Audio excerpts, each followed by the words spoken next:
Alors un TD qui fait la suite du cours sur les systèmes microprogrammés, l'architecture matérielle des systèmes microprogrammés. TD où dans un premier temps, on va s'attacher à déterminer le plan d'adressage donc des différentes ROM du Commodore 64. Alors pourquoi travailler sur le Commodore 64 ? Parce que c'est un ordinateur que je connais assez bien. Il est suffisamment complexe pour qu'on aille voir pas mal de petites choses, puisque en fait, il est pas réellement multiprocesseur, mais pas loin. En tout cas, il y a des systèmes de partage de bus et d'arbitrage de bus qui sont intéressants. Je ne sais pas si on pourra les voir ou si j'irai suffisamment loin pour le montrer, mais en tout cas, il y a cette possibilité-là dans cet ordinateur. Donc, tout ce qui est multiprocesseur, partage de bus, on peut voir avec ça. Ça reste une architecture 8 bits. On a des systèmes d'adressage assez complexes, comme on peut voir ici sur la carte d'adressage. Donc là, on va se contenter de regarder dans un premier temps les ROM. On ira voir ensuite la partie entrée-sortie, et on regardera la partie RAM.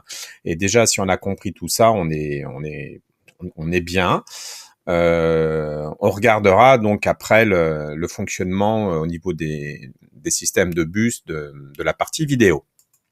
Voilà. Pour faire ce TD, vous avez besoin des plans du Commodore 64. Donc la carte mère est schématisée sur deux plans. Donc voilà le premier. On trouve ici la partie RAM, on trouve ici la partie ROM, on trouve ici la partie la PLA. On verra ce que c'est, programmable logic array, donc circuit logique programmable. On a ici la partie vidéo. Dans la deuxième partie, on a les circuits d'entrée-sortie. Ici, on a toute la partie synchronisation des horloges et la petite partie alimentation ici. Ici, tous les connecteurs de sortie. Enfin, il y en avait aussi dans la page précédente, mais bon, c'est pas l'objet. Il y a une alim externe. Donc, on voit ici, donc sur le schéma américain ici, donc en 117 volts, mais un transformateur différent permet d'obtenir la même chose en France avec du 230 volts. Un redressement pour avoir du 5 volts avec un redressement à un point milieu qu'on a déjà vu. Une sortie ici 9 volts donc alternatif. Voilà. Qu'est-ce qu'on va retrouver donc ici sur la carte mère du 64? Donc on va récupérer le connecteur d'alimentation qu'on vient de voir, une inductance couplée pour filtrer un petit peu tout ça, un pont redresseur pour avoir un 5 volts très propre pour servir de référence au convertisseur analogique numérique. Il y en a sur le C64. Ici, donc, un 9 volts non régulé. Ici, un 12 volts régulé également qui va servir, entre autres, au circuit vidéo. Voilà, un petit peu ce qu'on a. Une bête LED qui nous indique on est sous tension. On regarde rapidement un petit peu ce qu'on trouve. Donc, la partie vidéo ici, donc avec un connecteur pour aller sur un moniteur avec donc un signal composite avec la luminance ici, ou alors une connexion sur une sortie antenne ici, donc avec un modulateur de radiofréquence. Où on envoie le signal vidéo-audio qui vont être mélangés et qui pourront être décodés par voilà le signal antenne d'un téléviseur. On pouvait regarder, on pouvait mettre sa télévision pour avoir un écran sur son ordinateur. Voilà. Juste sous forme de clin d'œil, on utilisait un lecteur de cassette essentiellement, donc il y a une petite électronique pour mettre le moteur en marche et puis pour lire, écrire les données sur le lecteur de cassette. On a, alors je sais pas, faudra bien que je le fasse, que j'explique un petit peu, parce que j'en ai pas parlé jusqu'à maintenant, mais les différents signaux d'horloge qui sont générés pour le C64, pour que tout fonctionne correctement, c'est assez précis. On a les connecteurs d'entrée-sortie ici, donc un port utilisateur, un port clavier, un port de manette. Il y en avait deux, il y en a d'autres, ils sont pas tous représentés ici, avec les circuits d'entrée-sortie qui se trouvent là aussi seulement quelques circuits d'entrée-sortie. Alors, quand on regarde le plan général du C64, quel est le processeur utilisé? Combien a-t-il de bits d'adresse? Quel est donc son espace mémoire en hexadécimal? Alors, il faut prendre l'habitude d'être en hexadécimal quand on est sur ce genre de choses. Alors, on va chercher dans le plan, on va chercher CPU, on va pas trouver. On va trouver MPU. Microprocesseur unit, hein, donc voilà, le symbole c'est pas toujours CPU, Central Processor Unit. Donc le 6510A qu'on voit hein, ici avec donc la mise en place de ses pattes et de son brochage, hein, donc sa configuration, et on voit qu'on a donc de A0 jusqu'à A15, donc c'est un pour les bits d'adresse, hein, on commence à être habitué à ça, et D0, D7 pour les bits de données. Donc c'est un 6510 hein, avec 16 bits d'adresse qu'on utilise. L'espace mémoire va donc sur 16 bits, hein, si je mets ça en hexadécimal, 4 x 4, 16, donc ça sera sur 4 chiffres hexadécimaux de 000 à FFFF. Voilà, rien de particulier. On peut aller voir la petite doc du 6510, hein, donc c'est un microprocesseur à faible coût, on va dire bas de gamme un petit peu. Alors bas de gamme peut-être pas, mais non, grand public et faible coût. Il a révolutionné son époque, hein, 6502 ou 6510, hein, qui sont assez proches. Le 6510 possède un port d'entrée-sortie en plus du 6502, sinon c'est exactement un 6502. Ce port d'entrée-sortie, c'est une des petites particularités du C64, on le verra par la suite.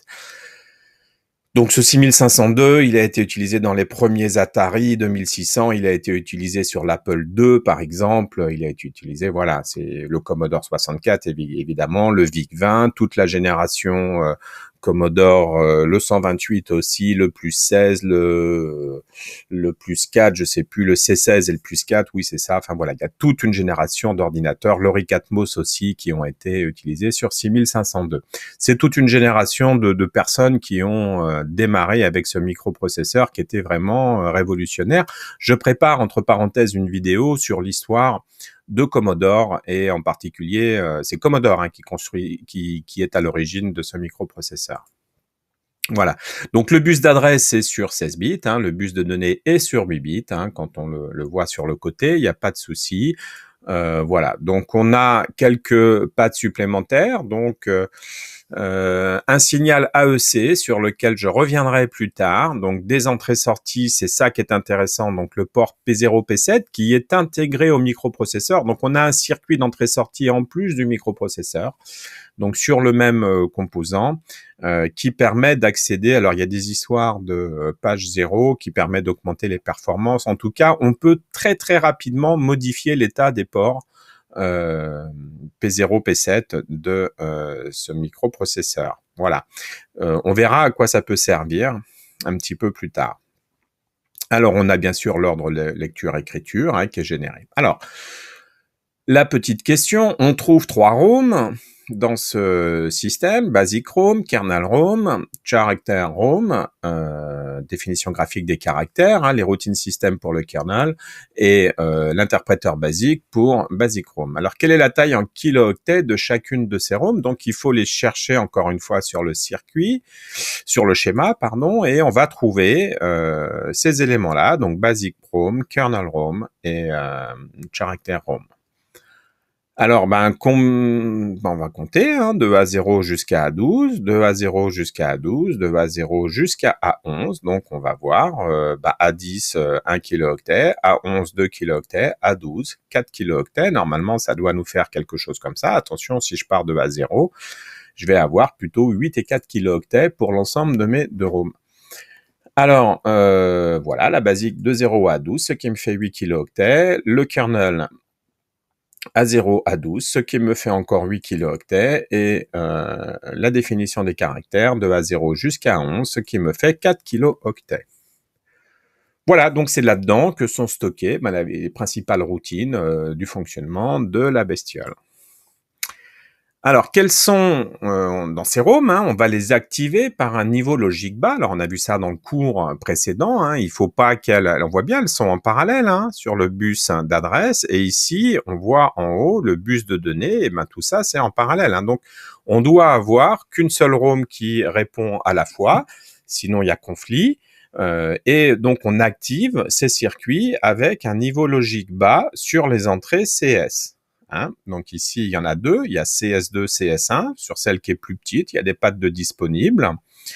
Donc le CS2, vous voyez qu'il est relié au 5 volts. C'est ce qu'on avait fait sur, je sais plus, la RAM ou la ROM, la RAM, je crois, hein, où on avait relié CS2 sur le 5 volts. Et bah voilà, qu'est-ce que je peux dire de plus? Ben, quelles sont les 3 sorties de ce circuit qui commandent ces 3 ROM? Alors, il faut aller suivre ces signaux-là et aller voir où est-ce qu'ils vont. Et on les voit arriver sur ce circuit-là, qui est une PLA, donc un circuit logique programmable, et qui va donc, on les voit arriver là, Basic Kernel Charom, on les voit arriver ici, donc ce sont les sorties F1, F2, F3 de tout cela. Voilà. Et ici, on a en fait donc un circuit logique programmable qui va activer, c'est quoi? C'est un ensemble de portes logiques et qu'on va programmer avec des équations en fait. Et plutôt que d'avoir plein de portes et ou non, etc., on va avoir un petit circuit qui est très rapide et qui est programmé donc un peu comme une mémoire, hein, un peu comme une mémoire morte, hein, qui va donc donner en fonction de ses entrées. Donc on va avoir un système combinatoire que l'on va intégrer là-dedans.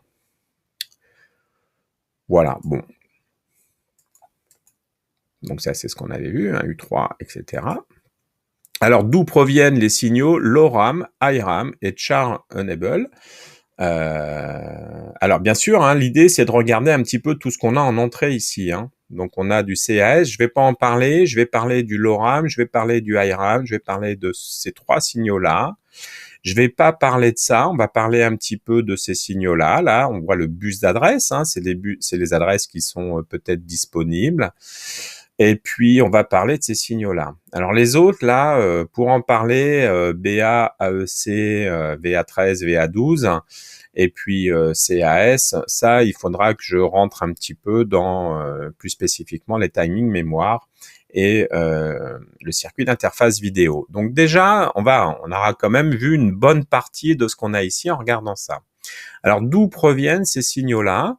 On va aller regarder. Donc, il faut à l'entrée, là, donc sur I1, I2, I3, il faut remonter et on va les retrouver donc sur notre 6510. Et on va les retrouver en particulier sur P0, P1, P2. Donc le port 0, le port 1, le port 2, donc c'est au niveau du 6510 qu'on va trouver ces signaux. Qui va imposer leur valeur? La valeur va être imposée par le microprocesseur, donc l'utilisateur. C'est le choix de l'utilisateur de mettre des 0 ou des 1 sur les valeurs qu'on a ici. Hein? Voilà. Alors, regardons un petit peu plus précisément. D'où proviennent les signaux XROM et Game? Alors, on a toujours des actifs à l'état bas. Donc, XROM, il faut aller voir. Game, je me balade dans mon schéma et je vois que ça vient du port d'extension cartouche. Hein, et ils viennent, en fait, où est-ce que je les ai vus? Ils sont là. Vous voyez, ils sont là et donc ils partent. Hein, tout simplement, la paille est là, elle est là. Hein, OK. Quelles sont les valeurs de ces signaux si le port d'extension cartouche est vide? Alors bien sûr, si j'ai rien là, regardez, j'ai une résistance de rappel au 5 volts de 3,3 kΩ qui est reliée au 5 volts ici. Donc ces deux signaux sont au niveau logique 1, c'est-à-dire qu'en fait, c'est lorsqu'on branche une cartouche, une port cartouche, une cartouche ici, une cartouche avec un jeu par exemple, eh bien qu'on va mettre tout simplement en reliant au 0 volts, un niveau logique bas pour dire, là, il y a une cartouche d'extension, il vaut mieux que le 8 pour prévenir le système qu'il a une cartouche d'extension, et puis pour dire ici que c'est la ROM externe qui est activée. En fait, ça va permettre d'activer ou de prendre en compte le fait qu'on a branché quelque chose sur le port d'extension ou le port cartouche. Alors le PLA, ça permet de commander des sorties en fonction des entrées. Il est programmé par équation logique et on donne quelques équations logiques de ce circuit. Alors ça, c'est la forme que l'on donne. On a donc ici le point d'exclamation, c'est un nom. Le et, bon, je le garde. Et par contre, le dièse, là, il n'y en a pas, mais le dièse, c'est un ou. Alors je réécris ici un petit peu les équations. Ça veut dire que basique est à l'état 0. Si j'ai low RAM, si j'ai high RAM, si j'ai A15, si A14 vaut 0, si A13 vaut 1, si AEC vaut 0, si RW vaut 1 et si game vaut 1. Voilà un petit peu tout ce qu'on peut trouver sur notre système, hein. Je crois que c'est assez clair ici. Alors, à quelles conditions, mais peut-être pas suffisantes sur les centrés A12, A13, A14, A15 pour que la Basic Rom soit activée? Pour que la Basic Rom soit activée, il faut que ça soit égal à 0. Donc on l'a dit, il faut que A15 égale 1, il faut que A14 égale 0 et il faut que A13 égale 1. Et finalement, il n'y a pas de A12 là-dedans. Ça veut dire que l'espace mémoire, donc A15 vaut 1, A14, le dernier, hein, ici j'ai A0, ici j'ai A15, A14 vaut 0, A13 vaut 1. Ensuite, on a le début, première adresse de notre ROM, et dernière adresse de notre ROM, je ne mets que des 1.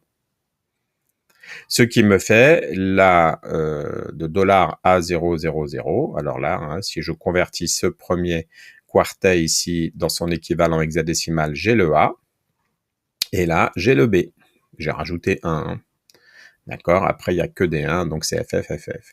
Donc voilà où se situe finalement la Basic Rom. Alors, on va voir un petit peu ce qu'on a. Si je regarde un petit peu, il faudra aussi que l'ORAM, c'est-à-dire le port 0 du MPU, soit à 1, que le port 1 du MPU soit à 1, c'est-à-dire qu'il faut avoir mis 2 1 ici. Il faut aussi que AOC égale 0, on verra plus tard. Il faut aussi que RW égale 1, ça veut dire que comme c'est le signal RW bar, c'est un ordre de lecture. Heureusement, si je ne veux pas lire, si je veux écrire dans la ROM, elle ne sera pas activée. Tout va bien. Il faut aussi que game égale 1, c'est-à-dire que voilà, c'est-à-dire qu'on ait quelque chose qui ne soit pas activé au niveau de la cartouche de jeu. Voilà, faut pas qu'il y ait de cartouche de jeu. Très bien. Allons voir donc maintenant sur l'activation du kernel. Alors, on va avoir à peu près la même chose. L'équation est un petit peu compliquée. Je l'ai traduite ici dans un langage qui est plus booléen. Alors, j'ai gardé les et ici. Hein, j'ai pas mis le symbole multiplié. Le point, bon, voilà, parce que c'est quelque chose qui est un peu intermédiaire. Voilà, on a ici, alors, qu'est-ce qu'on va devoir avoir? On a la même chose. On va avoir A15 qui vaut 1, A14 qui vaut 1 et A13 qui vaut 1. Donc ces trois-là. Et puis, peu importe finalement A12 qui n'intervient pas une fois de plus ici. Très bien, ça veut dire que dans l'espace mémoire, on va avoir que des 1 et puis que des 1. Que des 1 sur les trois premiers ici, hein, ensuite que des 0 et là que des 1 partout, ce qui me fait l'espace mémoire $E00 à l'espace $FFFF en hexadécimal. Alors, si on regarde un petit peu les autres signaux, pour voir un petit peu, il faut que IRAM égale 1, c'est-à-dire le port 1 du MPU. Alors, ça veut dire quoi? Ça veut dire que si j'ai 0, c'est pas activé. Il faudra aussi que AEC égale 0. Il faut aussi que ce soit un ordre de lecture. Et il faut que game égale 1 ou XROM égale 0. Ça vient du port d'extension. Soit il n'y a pas de cartouche, soit il y a une cartouche, mais pas de ROM externe. Hein, puisqu'on est ici sur le kernel, on peut utiliser le kernel du Commodore 64 ou mettre sur le port cartouche son propre circuit. Le kernel gère en gros tout ce qui est entrée-sortie du système. Alors on termine par le character ROM. Alors elle fait que 4 kilooctets, celle-là, hein, si on se rappelle bien. En déduire la zone mémoire qui correspond. Alors là, l'équation est un peu plus compliquée, on le verra. Pourquoi? On va se contenter, on va rester encore une fois simple. On va juste aller voir A12, A13, A14, A15. A15 ici, donc il doit valoir 1. A14, il doit valoir 1. A13 doit valoir 0 et A12 doit valoir 1. On a effectivement le char ici qui rentre en compte. Ici, un ordre de lecture toujours. On a toujours notre histoire de game. On a aussi du IRAM, du LORAM. Alors là, il faudra voir un petit peu ce qui se passe, mais c'est un peu plus compliqué. Voilà. Je vais pas m'occuper de tout parce qu'en fait, là, on a la complexité du C64. On peut simplement se demander qui a besoin de lire la définition des caractères. Est-ce que c'est le microprocesseur qui doit lire la définition du caractère? Ben non, en fait. Hein. Celui qui doit lire la définition du caractère, c'est le circuit vidéo qui va devoir afficher les caractères. Donc c'est pour ça qu'on a un fonctionnement particulier de cette ROM, hein, et on verra comment ça marche, tout ça. C'est presque magique, hein, j'ai envie de dire. Voilà, donc on a ici le résumé de ce que je disais sur A15, A14, A13, hein, et on a un espace mémoire donc qui va être, en reprenant ces 4 bits-là, donc on a le 1101, 1101, et là on a simplement nos 4 kilooctets ici qui vont de 0 jusqu'à FFF. Voilà, et donc on a quelque chose de plus précis ici, on va de D000 jusqu'à DFFF en hexadécimal. On verra un petit peu donc, il faut toujours qu'il y ait un ordre de lecture, hein, faut bien qu'on soit en train de lire pour pouvoir y accéder, soit en IRAM, soit en ALORAM, donc voilà, il faut aussi qu'il n'y ait pas de cartouche de jeu ou qu'il y ait une extension, voilà, il faut aussi que charen égale 1, c'est-à-dire le port 2 du MPU. Alors ça, c'est important. On ira voir ça. Et le AEC égale 0. On se garde tout ça pour la suite. Hein. Je retiens simplement, moi, ce qui m'intéresse, c'est qu'il faut bien un ordre de lecture. Les bits IRAM, LORAM, j'en ferai le bilan après. L'histoire des cartouches, je vais pas rentrer dans ce qui se passe quand on insère une cartouche dans un C64, même si en soi, c'est pas très compliqué. Hein. Voilà, je vais pas passer. Alors à suivre, les entrées-sorties du Commodore 64. Hein, on va regarder où sont mappés nos différents circuits d'entrée-sortie. Donc ça nous plongera toujours un petit peu dans le PLA, mais on verra qu'il y a des circuits supplémentaires à étudier. Voilà.